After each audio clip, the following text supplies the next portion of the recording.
पंडित लेखराम जी को जब हम याद करते हैं तो उनके जीवन को याद करने के बहुत सारे पहलू हैं। उनका जो पहला प्रारंभ होता है वो ये कि उनका जन्म जो है वो पंजाब की धरती में हुआ। शैदपुर नाम का एक गांव था। उस गांव में एक ऐसे परिवार में जन्म हुआ जहां पर सभी लोग,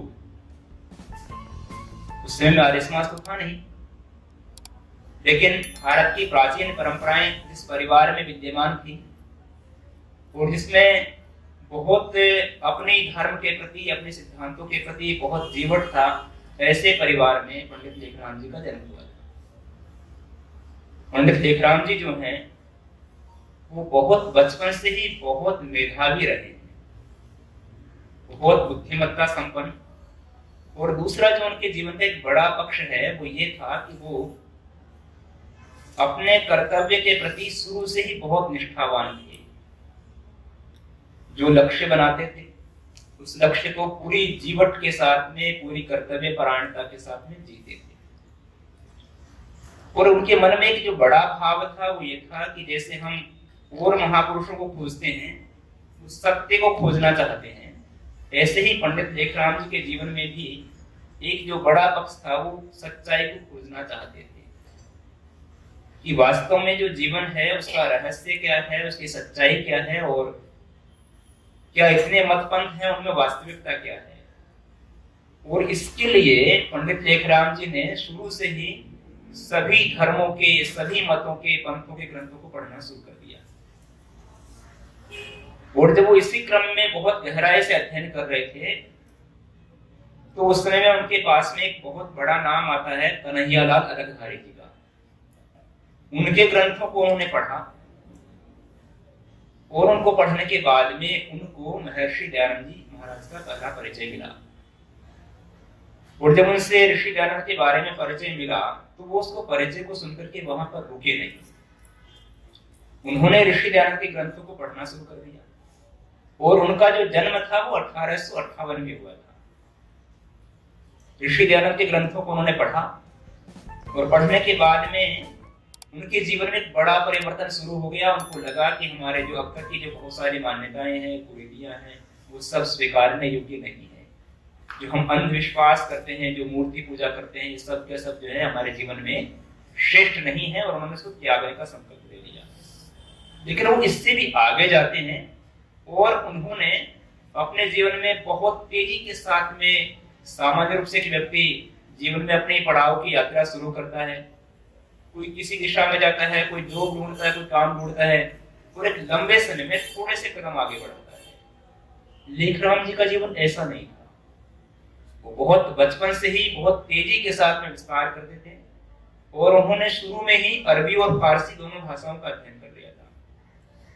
और साथ साथ में जैसा कि होता है उस समय में लगभग वो 18 साल के थे तो उनके मन में और परिवार में भी ये परंपरा थी कि यदि बालक जो है वो जल्दी से किसी जॉब में लग जाए तो बहुत अच्छा होगा। तो हम सब के लिए जानकारी में होना चाहिए कि उन्होंने अपना जो कार्य था वो 18 साल की उम्र में पुलिस विभाग में जॉब उन्होंने पकड़ी। पुलिस के अंदर वो लग गए थे उस जमाने में।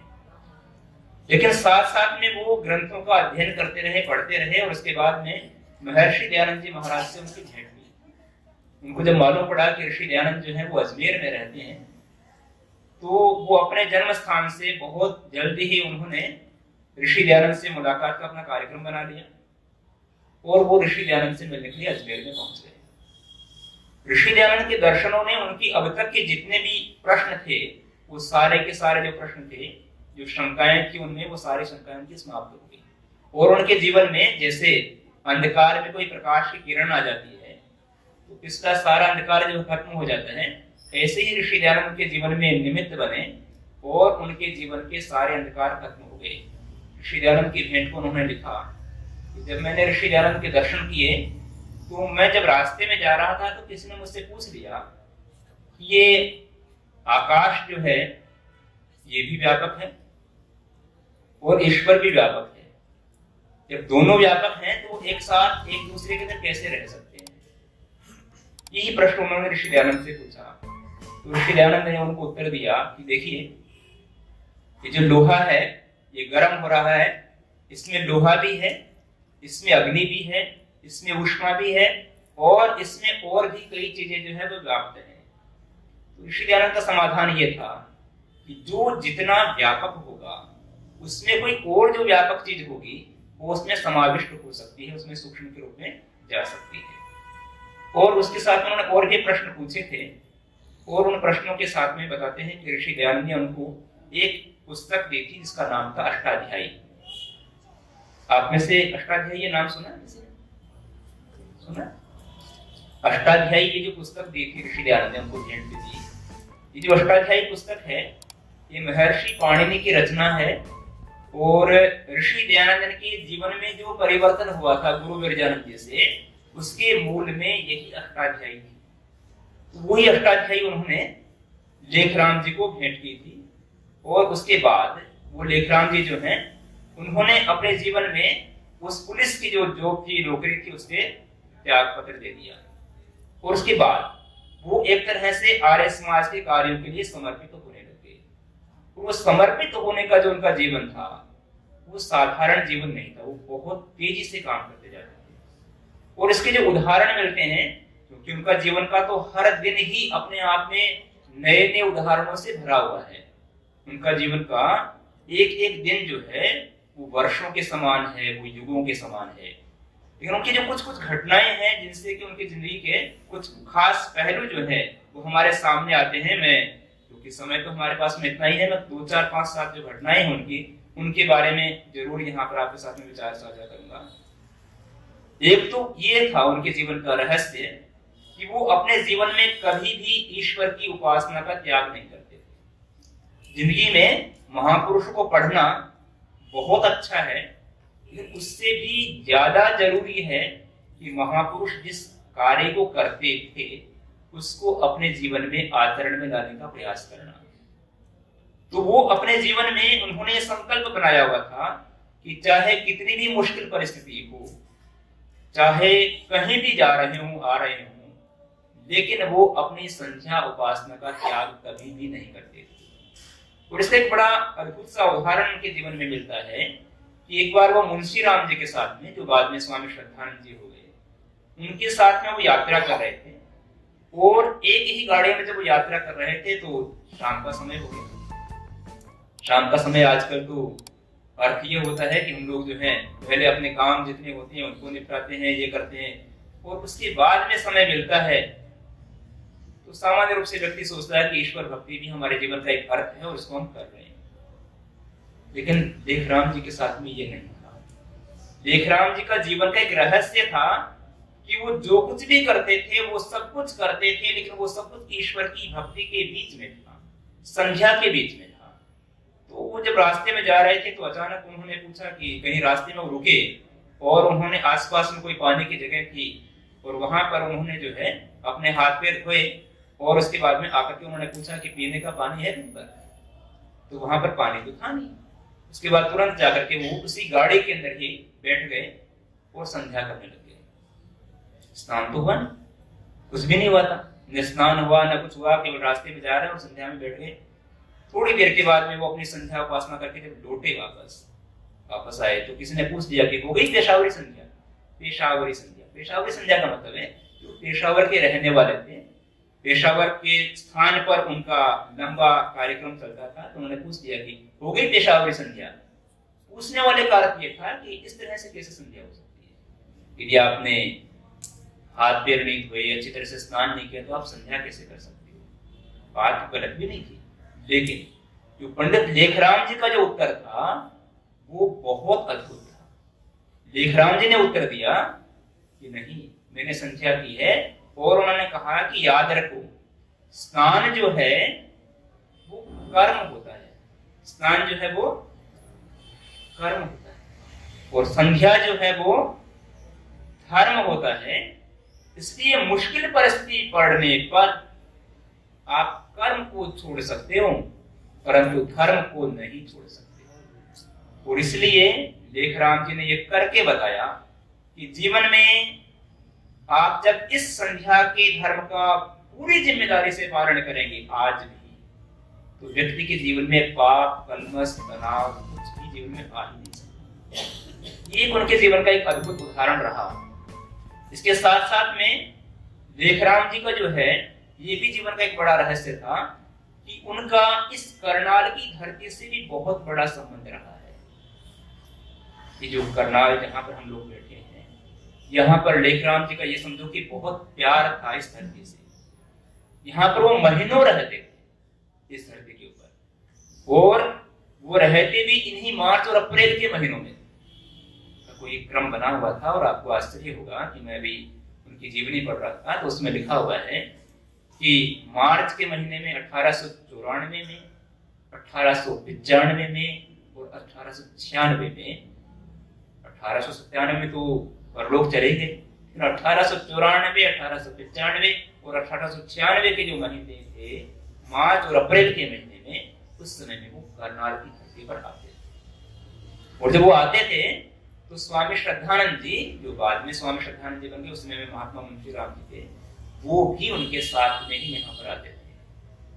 तो एक बड़ी अद्भुत घटना करनाल की धरती से भी जुड़ी हुई है उनकी, वो सबको आपको याद भी होनी चाहिए और उससे उनका महत्व समझ में आना चाहिए। करनाल पर उन्होंने ऐसे आर्य समाज में जो व्याख्यान दे रहे थे तो उनके पैर में एक बहुत बड़ा फोड़ा हो गया था। वो फोड़ा जो है पक गया और बहुत कष्टदायी हो गया।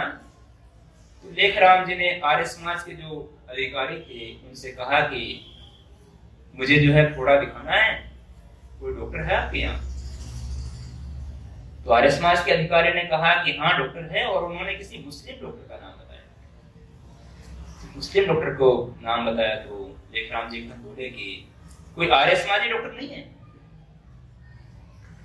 तो सबके लिए थोड़ा आश्चर्य है। उन्होंने कहा कि आर्य समाजी डॉक्टर तो नहीं है। फिर दूसरा कोई और समझदार व्यक्ति थे और स्वामी श्रद्धानंद जी ने लिखा है कि उन्होंने पूछा था मुंशी राम के होते कि डॉक्टर का आर्य समाजी होने से क्या ले जाना है पंडित जी? डॉक्टर तो डॉक्टर है, इसमें आर्य और अनार्य कहां से आ गया? डॉक्टर चाहे कोई भी हो, इसका आर्य समाज में डॉक्टर नहीं है तो इससे क्या? यदि आर्य समाज में डॉक्टर नहीं तो आर्य समाज नहीं है। ये मुंशी राम जी ने सवाल किया लेखराम जी से। लेखराम जी ने जो उत्तर दिया वो आज भी हमें प्रेरणा देता है, आज भी प्रेरणा देता है। लेखराम जी ने दिया कि खाक आर्य समाज है। ये क्या? खाक आर्य समाज है।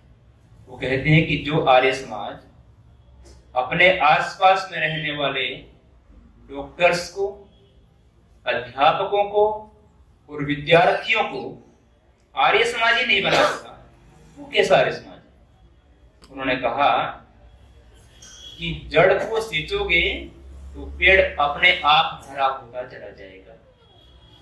आप शायद भाव समझ रहे होंगे कि लेखराम जी कितनी गहरी बात बोल गए थे। ऐसा नहीं था कि वो चिकित्सा उनकी मुस्लिम से होती है नहीं होती, लेकिन बात उन्होंने जो बोली कि हमारी ये जिम्मेदारी बनती है कि जब हम इतना बड़ा नारा देते हैं कृणवंतो विश्वमार्यम, तो उसका असर जो है वो दूर तक जाना चाहिए, और उसका असर जो है वो सब तक जाना चाहिए। यदि आपके आसपास में रहने वाले लोग, अलग अलग पदों पर रहने वाले लोग, प्रतिष्ठित पदों पर रहने वाले लोग आर्य समाज के लोग होंगे तो आप समझते हैं जितना कुछ आप चाहते हैं ना, कई बार आर्य समाज का लोग, आर्य समाज के व्यक्ति ऐसा होना चाहिए, ऐसा होना चाहिए, ये सपना ही करते रहते हैं, बात ही करते रहते हैं। यदि वो लेखराम जी वाली जो बात थी वो सार्थक हुई होती तो सपना नहीं रहता। जो जहां बैठा होता वहां पर जाता और अपने ऑफिस में सबसे पहला काम करता कि इस एरिया के अंदर कोई आर्य समाज का काम तो पेंडिंग नहीं है, वो अपने आप आर्य समाज की जो फुलवारी है वो फैलने लग जाती। ये एक तरह से लेखराम जी का मैसेज और लेखराम जी का संदेश होता था। पंडित लेखराम जी जो हैं वो अपने जीवन में कर्तव्यों को पूरी तरह से जीते थे और बहुत निर्भीकता के साथ में जीते, आसानी के साथ में नहीं। उस जमाने के अंदर धर्म का उपदेश करना आसान नहीं होता था। अंग्रेजों का पराधीनता थी हमारे देश में, मुस्लिमों का भी प्रभाव था, और उन सब के बीच में जो है पंडित लेखराम जैसा दीवाना दुनिया के अंदर कोई दूसरा मिलता ही नहीं है। लेखराम जी को गए हुए आज 125 साल हो गए। 1897 के 6 मार्च को उनका महाबलिदान हुआ था। आज 125 साल आज के दिन इस समय में हो रहे हैं। 125 सालों के पूरे इतिहास में आर्य समाज में बहुत बड़े बड़े लेखक भी हुए हैं, विद्वान हुए, लेकिन दूसरा लेखराम हमें प्राप्त नहीं हुआ। उनके जीवन के हर क्षण जो थे वो ऋषि दयानंद की मान्यताओं को स्थापित करने वाले थे। वो अजमेर में गए एक बार, जब अजमेर के अंदर गए तो वहां पर उन्होंने, आज तो हम ये कोशिश करते हैं कि हमें व्याख्यान देना है तो व्याख्यान के लिए व्यवस्थाएं हों, सब लोग इकट्ठे हों, इस तरह से हों। पंडित लेखराम जी इन सब से मुक्त थे। उन्हें जहां भी लगता था भीड़ है वहीं पर पहुंचे और वहीं पर उन्होंने अपना व्याख्यान देना शुरू कर दिया। वो एक बार अजमेर में जब ऐसे ही वो व्याख्यान दे रहे थे अजमेर में, तो आप सबको मालूम है कि आज भी वहां पर एक मस्जिद होती है, दरगाह मोइनुद्दीन चिश्ती की दरगाह है, आज भी है, आज भी हजारों लाखों लोग वहां पहुंचते हैं, उस जमाने में भी थे। तो मोइनुद्दीन चिश्ती की उस दरगाह के आसपास में या थोड़ी दूर 1-1.5 किलोमीटर दूर वो कहीं पर व्याख्यान बोल रहे थे और बहुत सारे मुस्लिमों का वो खंडन करने में लगे हुए थे। तो बताते हैं कि बहुत सारे मुस्लिम जो है उनके चारों तरफ खड़े हो गए और उनको मरने मारने जैसी बात होने लगी। स्वामी श्रद्धानंद जी ने लिखा है कि उस समय में उनके साथ में जितने आर्य समाज के लोग थे वो भी उनको छोड़ करके किधर किधर, लेकिन लेखराम जी ने तो अपने